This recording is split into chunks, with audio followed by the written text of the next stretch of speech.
Now, legal practitioner Sanson Anyenini, however, says there's no law barring people from exercising their franchise without face masks. He described the incident as constitutionally wrong, while urging the EC or the state to make face masks available for persons who arrive at the centers without one, rather than denying them the opportunity to vote.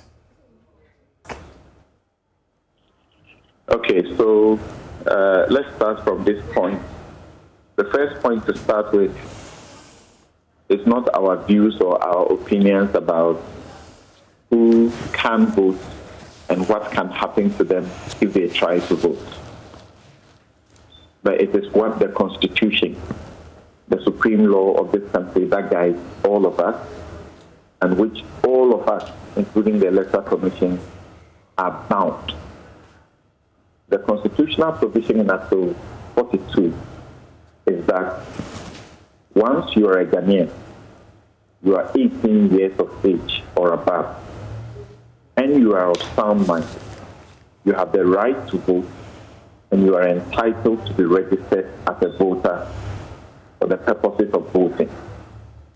If a person gets to the polling station today on the special voting, it would mean that that person is presumed to have been registered in accordance with law to be able to vote. That person would have been registered to vote.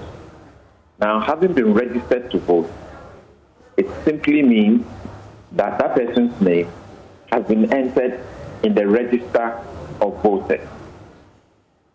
If your person's name has been entered into the register of voters, the Public Elections Regulation 2020, CI 124, which guides the conduct of the election, says that when we go to vote, among the list that we will find at the polling station will be a special voters list.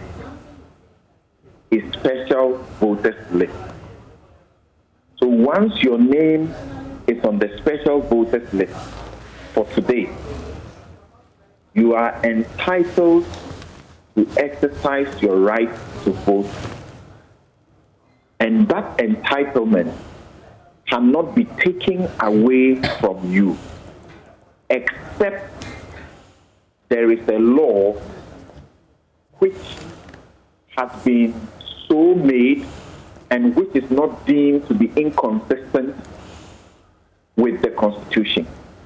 Now, let me give you an example before I come to the question of the matter specific, so that we have a fuller understanding. The law that regulates how we go about voting, which is CI 127, says in Regulation 29 that you must report to the polling station at 7 a.m. or any time between 7 a.m. and 5 p.m. But if you get to the polling station after 5 p.m., you will not be allowed to vote. In fact, the law uses the word shall. You shall be disallowed from voting. What it means, therefore, is that whilst you have the constitutional right to vote, and you have been so registered to vote, and your name is in the voters' register, you must still comply with the subsidiary law on how to go about voting. So if you went to the polling station before 7 a.m., you cannot say anybody should help you to vote before 7 a.m. But if you went to the polling station after 5 p.m., you have lost that opportunity to vote, even though the Constitution says you are entitled to vote. And that right, nobody can take it away from you.